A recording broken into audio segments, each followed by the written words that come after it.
Hello everyone, welcome back to the HP myth education, जो provide करवाता है आपको डिफरेंट एग्ज़ाम्स के लिए ऑनलाइन क्लासेस। साथ ही साथ हमारे यूट्यूब चैनल पर आपको एजुकेशन से रिलेटेड हर छोटी बड़ी अपडेट जो है वो देखने को मिलती है। आज की इस वीडियो में हम टीचिंग मेथड्स के बारे में डिस्कस करेंगे कि ये क्या होते हैं, इनकी करैक्टरिस्टिक्स क्या हैं, इनके ऑब्जेक्टिव्स क्या होते हैं, और साथ ही साथ में कुछ टीचिंग मेथड्स के टाइप जो है वो भी हम डिस्कस करेंगे। सबसे पहले टीचिंग मेथड्स होते क्या हैं, शिक्षण विधियाँ क्या होती हैं। जैसे नाम से ही पता चल रहा है कि टीचिंग के मेथड, कि जो आपने टीच करवाना है, जिस चीज़ का आपने शिक्षण देना है, कौन सी विधि के द्वारा, कौन से मेथड के द्वारा उस चीज़ का शिक्षण देना है। तो जैसे कि लिखा गया है, शिक्षण विधियाँ यानी कि टीचिंग मेथड्स वह विधियाँ हैं जिनकी सहायता से एक शिक्षक कक्षा के पठन पाठन कार्य प्रारंभ एवं संपन्न करता है। शिक्षण विधि के अनुसार कक्षा में शिक्षक और छात्रों के मध्य अंतःक्रिया होती है। शिक्षक जितनी कुशलता से शिक्षण विधि का प्रयोग करता है, कक्षा में उतना ही अच्छा वातावरण उत्पन्न होता है और शिक्षण अधिगम प्रक्रिया प्रभावशाली होती है। यानी कि शिक्षण विधियाँ क्या है, टीचिंग मेथड क्या है, ये एक सहायक है, सहायता होती है, एक हेल्पिंग टूल होता है एक शिक्षक का, जिसके द्वारा टीचर क्या करता है, किसी कक्षा में पढ़ाने का काम करता है, टीच करवाने का काम करता है। ठीक है, टीचिंग मेथड्स के अनुसार क्या होता है, शिक्षक और छात्रों में इंटरेक्शन होता है। इंटरेक्शन किस तरह से होगा, कब क्या चीज़ बोलनी है, कब एग्जाम्पल देना है ना, किसी टॉपिक को कैसे समझाना है, वो सारा का सारा आपका टीचिंग मेथड ही डिसाइड करता है। शिक्षक जितने अच्छे तरीके से टीचिंग मेथड का प्रयोग करेगा, वो उतना ही अच्छा एक टीचिंग इन्वायरमेंट जो है वो क्लास में क्रिएट करता है और उस टॉपिक को इफ़ेक्टली जो है वो बच्चों को डिलीवर करता है। और शिक्षक अधिगम प्रक्रिया को प्रभावशाली बनाता है, यानी कि एजुकेशन की जो एक प्रोसेस रहती है उसको इफ़ेक्टिव बनाता है। नेक्स्ट आया है, शिक्षण विधियाँ पाठ्यक्रम और पाठ्यचर्या को कैसा पढ़ाया जाए के प्रश्न का सही उत्तर है। हाउ टू टीच, किसी टॉपिक को कैसे पढ़ाना है, किसी सब्जेक्ट को कैसे बच्चों तक पहुंचाना है, उसका आंसर है आपके टीचिंग मेथड्स। ये किसी विषय या प्रकरण को छात्रों तक पहुंचाने हेतु उत्तम एवं प्रभावशाली नीति और नियमों का निर्माण करती है। शिक्षण विधि को शैक्षणिक तकनीक या शैक्षणिक उपकरण का हिस्सा भी माना जाता है। एजुकेशनल टेक्नोलॉजी बोल लो या एजुकेशन का कोई टूल बोल लो, आपकी मेथड्स रहते हैं, टीचिंग मेथड्स रहते हैं। उसके बाद बोला गया, शिक्षा एक सामाजिक प्रक्रिया है, जिस कारण शिक्षण विधियों का निर्माण और उपयोग भी सामाजिक आवश्यकताओं में ध्यान में रखकर किया जाता है। जैसे एजुकेशन में भी हमने बात की थी कि एजुकेशन क्या है, एक सोशल प्रोसेस है। मॉडल्स में भी हमने कल वाले वीडियो में बात की थी कि जब क्लास में अलग अलग इन्वायरमेंट से बच्चे आते हैं तो एक वो सोशल इन्वायरमेंट क्रिएट करते हैं। ठीक है, तो एजुकेशन भी क्या है, एक सोशल प्रोसेस है। तो हमें क्या करना है, सोसाइटीज़ की नीड को ध्यान में रख कर के जो हैं वो ऐसे मेथड्स यूज़ करने हैं ताकि सोसाइटी के लिए कल को हम अच्छे नागरिकों का या फिर अच्छे विद्यार्थियों का विकास कर पाएँ। ठीक है, सोसाइटी की क्या आवश्यकताएं हैं, हमें एजुकेशन के थ्रू ऐसा पॉइंट ऑफ व्यू जो कि सोसाइटी के लिए आवश्यक है, हमारे देश के लिए कल को आवश्यक है, बच्चों में ऐसा पॉइंट ऑफ व्यू डेवलपमेंट करना और साथ ही साथ में नॉलेज को डेवलप करना जो होता है, ये टीचिंग मेथड्स के ऑब्जेक्टिव होते हैं। नीचे मैंने इंग्लिश में भी ऊपर वाली चीज़ को एक्सप्लेन करके लिखा है, तो अगर आपको इंग्लिश में समझना है तो आप वीडियो को पॉज करके इस एक्सप्लेनेशन को पढ़ सकते हैं। नेक्स्ट आता है, कैरेक्टरिस्टिक्स ऑफ टीचिंग मेथड्स, शिक्षण विधियों की विशेषताएं। पहली विशेषता है कि शिक्षण विधियों का उपयोग छात्रों तक सही एवं स्पष्ट तरीके से पाठ्यक्रम के संचालन हेतु किया जाता है। मतलब शिक्षण विधियों के द्वारा क्या किया जाता है, छात्रों तक जो होता है वो बिल्कुल करेक्ट और क्लियर नॉलेज जब हमें देना होता है, बिल्कुल सही और बिल्कुल सही तरीके से जब हमें कोई जानकारी, कोई पाठ्य वस्तु बच्चे को पढ़ानी होती है, सिलेबस बच्चे को पढ़ाना होता है, तो टीचिंग मेथड जो है वो हमारी मदद करता है। नेक्स्ट आता है, शिक्षण विधियों में शिक्षण के उद्देश्यों से अधिक पाठ्यक्रम के उद्देश्यों को अधिक महत्व प्रदान किया जाता है। Through teaching methods curriculum objectives are given more importance than education objectives. जो शिक्षा के एजुकेशनल ऑब्जेक्टिव्स होते हैं उनको ज़्यादा महत्व, ज़्यादा इम्पोर्टेंस नहीं दी जाती। जब हम किसी टीचिंग मेथड का यूज़ करते हैं तो उस मेथड के थ्रू जो हम टॉपिक पढ़ा रहे होते हैं उसके ऑब्जेक्टिव्स को ज़्यादा इम्पोर्टेंस दी जाती है, या उसके ऑब्जेक्टिव्स को अचीव करने में ज़्यादा ध्यान दिया जाता है, ताकि आपको टॉपिक वो बहुत अच्छे से समझ में आ जाए। नेक्स्ट आता है, शिक्षण विधियों में शिक्षण की उपविधियों की भी उचित सहायता ली जाती है। जब ज़रूरत पड़ती है तो शिक्षण विधियों की जो उपविधियाँ होती है, जैसे मेथड के भी कोई सब मेथड्स होते हैं, उनकी सहायता भी ली जाती है पढ़ाते टाइम। अगर इस मेथड से समझ नहीं आ रहा तो इसके अंदर और कोई इसका टाइप होगा या और कोई तरीका होगा, तो उसका यूज़ भी पढ़ाने के लिए किया जाता है। नेक्स्ट आता है, शिक्षण विधियों का उपयोग छात्रों एवं शिक्षण के मध्य अंत्यक्रिया के दौरान होता है। इसमें बोला गया है कि teaching method are used during interaction between student and teacher. यहाँ पे शिक्षक आएगा शिक्षण की जगह। तो स्टूडेंट और टीचर के बीच में किस तरह से इंटरेक्शन होगा, क्या उनमें बातचीत होगी, किस तरह से क्वेश्चन आंसर राउंड होगा, एग्जाम्पल्स क्या रहेंगे, जो भी एक क्लासरूम में जो इंटरेक्शन होता है वो भी मेथड्स के द्वारा ही डिसाइड किया जाता है। नेक्स्ट आता है, how to teach a topic, how to convey it to the student, teaching methods give the answer to this question to the teachers. किसी प्रकरण को कैसे पढ़ाया जाए, किस तरह पढ़ाया जाए और छात्रों तक कैसे पहुंचाया जाए, इन सभी का उत्तर शिक्षक को इन विधियों के द्वारा मिलता है। जैसे हमने मीनिंग में भी किया था कि हाउ टू टीच, कैसे पढ़ाया जाए, तो इस चीज़ का आंसर भी हमें टीचिंग मेथड के थ्रू ही पता चलता है। आप जिस तरह का मेथड अपनाएंगे आप उस तरह से ही टीच बच्चे को करवाएंगे। नेक्स्ट आता है, शिक्षण विधियों में प्रयोगात्मक कार्यों एवं प्रस्तुतिकरण को अधिक महत्व दिया जाता है। In teaching methods more importance is given to experimental activities and presentations. ठीक है, तो एक्सपेरिमेंटल एक्टिविटीज़, जिससे एक्सपेरिमेंट के थ्रू बच्चों को समझ में आए, उनसे एक्टिविटीज़ करवाई जाए, खुद उनको एक्टिव रखा जाए, उनके सामने चीज़ों को प्रेजेंट किया जाए, अलग अलग जो भी टॉपिक पढ़ा रहे हैं उससे रिलेटेड मटेरियल उनके सामने प्रेजेंट किया जाए। तो इस तरह से टीचिंग मेथड्स के थ्रू जो है वो चीज़ों को इम्पॉर्टेंस दी जाती है। तो ये कुछ विशेषताएं थी, कुछ करैक्टरिस्टिक्स थी आपके टीचिंग मेथड्स की। नेक्स्ट आता है, importance of using teaching methods, शिक्षण विधियों के प्रयोग का महत्व एवं उपयोगिता। तो सबसे पहले आता है, इसके प्रयोग से छात्रों के ज्ञान में स्थायित्व का भाव लाया जाता है। जब टीचिंग मेथड्स के थ्रू आप बच्चों को पढ़ाते हैं तो बच्चों का जो नॉलेज होता है वो परमानेंट बनता है। ठीक है, वो लंबे समय तक जो है बच्चे उस नॉलेज को याद रखते हैं जब टीचिंग मेथड्स के थ्रू जो है वो इफ़ेक्टिव तरीके से बच्चे को पढ़ाया जाता है। नेक्स्ट आता है, इसके प्रयोग से छात्र प्राप्त ज्ञान का समय आने पर पुनः स्मरण कर सकता है। जब टीचिंग मेथड्स के थ्रू परमानेंट नॉलेज बच्चे को दिया जाता है तो टाइम आने पर, जब उसे उस नॉलेज की ज़रूरत पड़ती है तो वो टाइम आने पर उस नॉलेज को रिकॉल कर सकता है। नेक्स्ट आता है, ये प्रकरण एवं विषय की जटिलताओं को कम करने का काम करते हैं।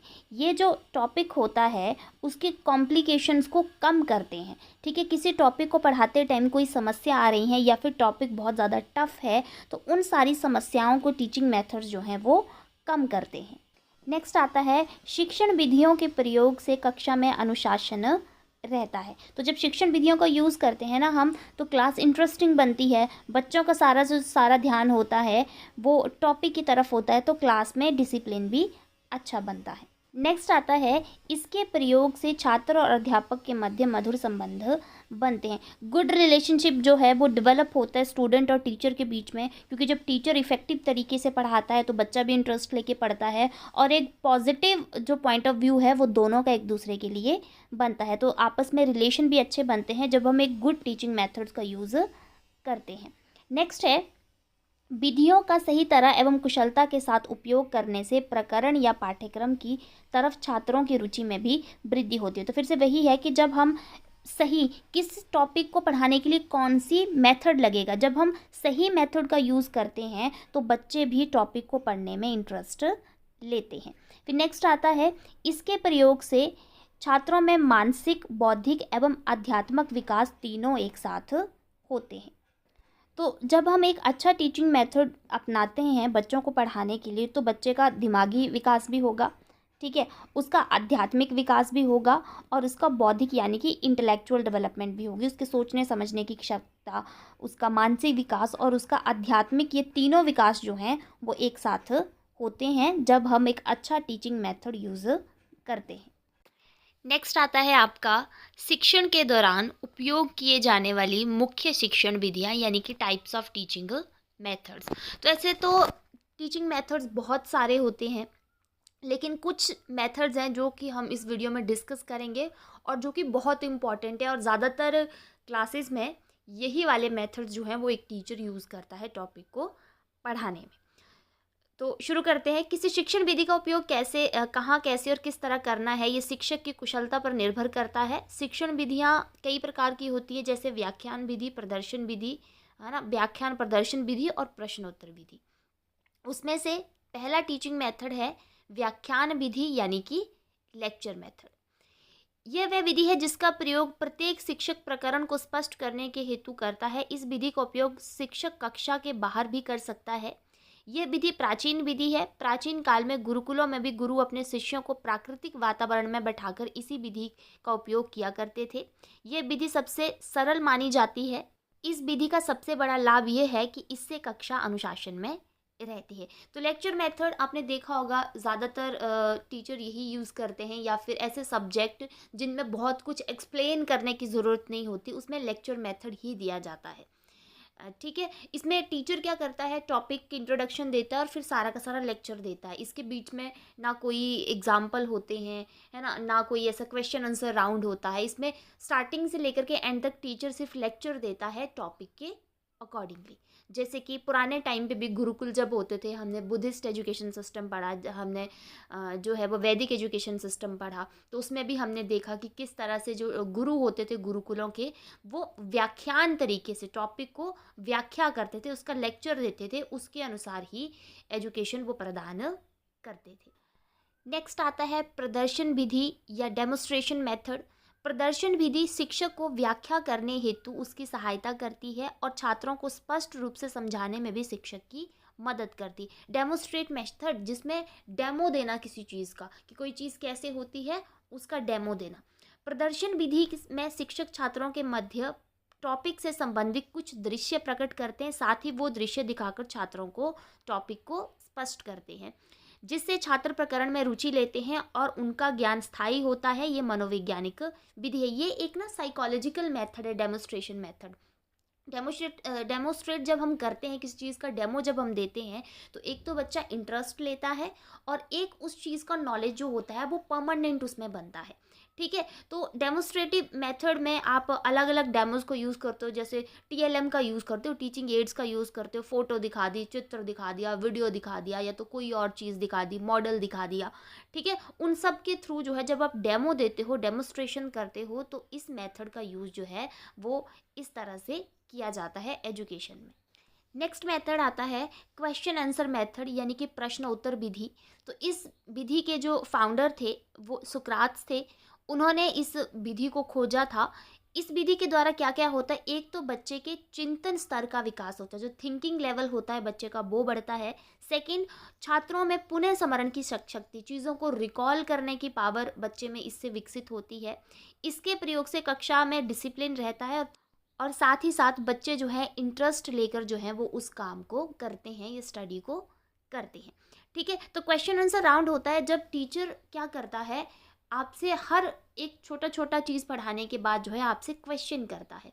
ठीक है, और आप उसका आंसर देते हो। जैसे किसी टॉपिक को वो छोटे छोटे पार्ट्स में डिवाइड कर देगा, पहले वो उस टॉपिक का मीनिंग बताएगा, फिर आपसे क्वेश्चन करेगा कि इसका मीनिंग क्या था, फिर वो ऑब्जेक्टिव बताएगा, फिर ऑब्जेक्टिव से रिलेटेड वो क्वेश्चन करेगा, फिर वो करेक्टरिस्टिक्स बताएगा, तो करेक्टरिस्टिक्स से रिलेटेड फिर वो आपसे जो स्टूडेंट होते हैं उनसे क्वेश्चन करेगा, फिर मेथड्स बताएगा या टाइप्स बताएगा, तो उनको एक्सप्लेन करने के बाद क्वेश्चन करेगा। तो इस तरह से क्वेश्चन आंसर मेथड के थ्रू जो है वो सारा का सारा टॉपिक जो है वो बच्चे को समझाया जाता है। इसके द्वारा बच्चे की थिंकिंग स्किल भी बढ़ती है। जब क्वेश्चन का आंसर बच्चा देता है तो सोच उसकी बढ़ती है। साथ ही साथ में जब बच्चा जो है हर चीज़ को याद करके उसका आंसर देता है तो उसके रिकॉल की पावर भी बढ़ती है, कि भाई पहले मीनिंग याद किया फिर आंसर दिया। तो इस तरह से इस विधि का यूज़ जो है वो किया जाता है। नेक्स्ट मेथड आता है आगमन विधि या फिर इंडक्टिव मेथड, इस विधि को जिसने खोजा था वो थे अरस्तु। आगमन विधि में शिक्षण कार्य प्रारंभ करने या प्रकरण की शुरुआत करने से पूर्व छात्रों के मध्य पूर्व ज्ञान से संबंधित उदाहरण प्रस्तुत किए जाते हैं, जिससे पढ़ाए जाने वाले प्रकरण तक पहुंचा जाता है, अर्थात इस विधि से ज्ञात से अज्ञात की तरफ बढ़ता है। ठीक है, तो आगमन विधि क्या है? आगमन विधि जब आप उदाहरण के थ्रू जो है बच्चों को किसी टॉपिक के ऊपर लेके जाते हैं, या बच्चों की जो समझ है वो उदाहरण के द्वारा जो है वो विकसित करते हैं। जैसे मान लो ज़्यादातर आगमन विधि का प्रयोग जो है ना वो आपके लैंग्वेज के ग्रामर सब्जेक्ट जो रहता है वहाँ पर ज़्यादा होती है। किसी बच्चे को टेंस करवाने हैं तो आप सबसे पहले बच्चों को एग्जाम्पल देते हैं। ठीक है, वो एग्जाम्पल जो होगा वो उसकी लाइफ से जुड़ा हुआ कोई एग्जाम्पल होगा। जब वो आप एग्जाम्पल देंगे उस एग्जाम्पल के थ्रू जो है बच्चे को टेंसेस करवाए जाते हैं, टेंसेस के रूल करवाए जाते हैं। ठीक है, तो वो होती है आगमन विधि कि बच्चे का पूर्व ज्ञान, बच्चे का जो प्रीवियस नॉलेज है या फिर जो एक्सपीरियंस बच्चे के पास पहले है, उस एक्सपीरियंस के अकॉर्डिंगली उसको एग्जाम्पल देना जिससे वो रिलेट कर पाए और उस एग्जाम्पल के थ्रू बच्चे को टॉपिक के ऊपर लेके जाना। तभी तो इसी विधि में बोला गया है कि इसमें बच्चे को ज्ञात से अज्ञात की तरफ लेके जाया जाता है। मतलब बच्चे को जो चीज़ें पहले से पता होती हैं उस नॉलेज के साथ ऐसी चीज़ों को जोड़ा जाता है जो कि उसे पता नहीं होती। नेक्स्ट आता है निगमन विधि यानी कि डिडक्टिव मेथड। तो ये आगमन इंडक्टिव मेथड से उल्टा हो जाएगा। पहले तो डिडक्टिव मेथड जो दिया था वो प्लेटो ने दिया था और ये आगमन से उल्टा हो जाता है। जिस तरह आगमन में हमने पहले क्या किया था, इंडक्टिव मेथड में हमने एग्जाम्पल बच्चे के सामने रखा फिर उसको टॉपिक तक लेके गए। यहाँ पर क्या होता है, पहले टॉपिक रखा जाता है और उस टॉपिक को किसी प्रिंसिपल या थ्योरी के द्वारा जो है, किसी रूल के द्वारा जो है वो समझाया जाता है। वो होती है निगमन यानी कि डिडक्टिव मेथड। और इसमें क्या होता है, इसमें बच्चे को अज्ञात से ज्ञात की तरफ लेके जाया जाता है। इसमें बच्चे को पहले ऐसी चीज़ें बताई जाती हैं जो बच्चे को पता नहीं होती और उसके बाद उस टॉपिक पर जाया जाता है जिसका बच्चे को थोड़ा थोड़ा नॉलेज होता है। बेसिकली इसमें पहले रूल बताए जाते हैं फिर जा कर के जो है वो इसमें एग्जाम्पल दिए जाते हैं। जैसे कि ज़्यादातर इस विधि का यूज जो है ना वो मैथ्स के सब्जेक्ट में होता है। जैसे मैथ के सब्जेक्ट में कोई क्वेश्चन को सॉल्व करना होता है तो रूल हमें बताए जाते हैं कि फलां क्वेश्चन को इस रूल से सॉल्व करो। ठीक है, फिर उस रूल से रिलेटेड हमें मल्टीपल एग्जाम्पल्स दिए जाते हैं। उस रूल को समझाने के लिए पहले वो रूल बताया जाता है फिर उस रूल को समझाने के लिए बहुत से एग्जाम्पल दिए जाते हैं। तो आप बोल सकते हो कि निगमन विधि में पहले सिद्धांत बताए जाते हैं, सूत्र बताए जाते हैं, उसके बाद हमें एग्जाम्पल्स के ऊपर यानी कि जो ज्ञात चीज़ होती है उसके ऊपर लेके जाया जाता है। नेक्स्ट आता है खेल विधि, गेम मेथड या प्ले वे मेथड भी से हम लोग बोल देते हैं। इसको दिया था हेनरी फोल्डवेल कुक ने और इसमें बताए गए नाम से पता चल रहा है कि खेल के साथ रिलेट करके बच्चों को बताना है। जैसे कि आपने देखा होगा ना, और ये जो मेथड होता है ये छोटी क्लासेस में जैसे प्राइमरी क्लासेस होगी या प्री प्राइमरी क्लासेस होगी आपकी, वहाँ पर ये यूज़ किया जाता है। बच्चों के इंटरेस्ट को उस सब्जेक्ट में बनाने के लिए उनके जो भी गेम्स होती हैं उन गेम्स के साथ इन चीज़ों को, स्टडी को जोड़ दिया जाता है और फिर जो है बच्चे को स्टडी करवाई जाती है। जैसे आपने देखा होगा A for apple, B for ball, या फिर केवल 1 2 3 या फिर केवल प्लस और माइनस बच्चे को सिखाना होता है। तो किसी आजकल अलग अलग गेम्स चल पड़े हैं, है ना। फ़ोन में भी गेम से रिलेटेड एप्लीकेशंस होती हैं, बच्चे गेम्स के थ्रू सीखते हैं, है ना। 1 2 3 सीखते हैं, ABCD सीखते हैं। ठीक है, तो ये जो प्लेवे मेथड होता है आपका, खेल विधि होती है, ये ज़्यादातर प्राथमिक शिक्षा देने के लिए ही इम्पॉर्टेंट होती है, प्राइमरी एजुकेशन में ही इम्पॉर्टेंट होती है। लेकिन इसमें जो इससे जो नॉलेज बच्चे को मिलता है, एक तो वो इंटरेस्टिव होता है, ठीक है, बच्चे का इंटरेस्ट उसमें होता है और परमानेंट नॉलेज बच्चे को मिलता है और उसके दिमाग में काफ़ी अच्छा इम्पैक्ट जो है वो नॉलेज डालता है। तो इस तरह से निष्कर्ष ये निकल के आता है कि कंक्लूजन पे पहुंचते हैं हम कि शिक्षण विधियां का वह साधन है जिसके उचित उपयोग से शिक्षा की गुणवत्ता को बढ़ाया जा सकता है और शिक्षण के उद्देश्य एवं लक्ष्यों की पूर्ण रूप से प्राप्ति की जा सकती है। कि अगर हम अच्छा टीचिंग मेथड अपनाते हैं तो इसमें शिक्षा की क्वालिटी को, एजुकेशन की क्वालिटी को बढ़ाया जाता है। साथ ही साथ में एजुकेशन से रिलेटेड जो भी ऑब्जेक्टिव्स और गोल बताए गए हैं उनको भी अचीव किया जाता है थ्रू टीचिंग मेथड्स। तो इस तरह से आज की वीडियो में हमने टीचिंग मेथड का मीनिंग किया, उसके करैक्टरिस्टिक्स किए, उसके ऑब्जेक्टिव्स किए और कुछ टीचिंग मेथड्स हमने किए। अगर आज का वीडियो आपको अच्छा लगा हो तो वीडियो को लाइक कीजिएगा, वीडियो को शेयर कीजिएगा और ऐसी वीडियोस को देखने के लिए हमारे चैनल HP अमित एजुकेशन को सब्सक्राइब कीजिएगा।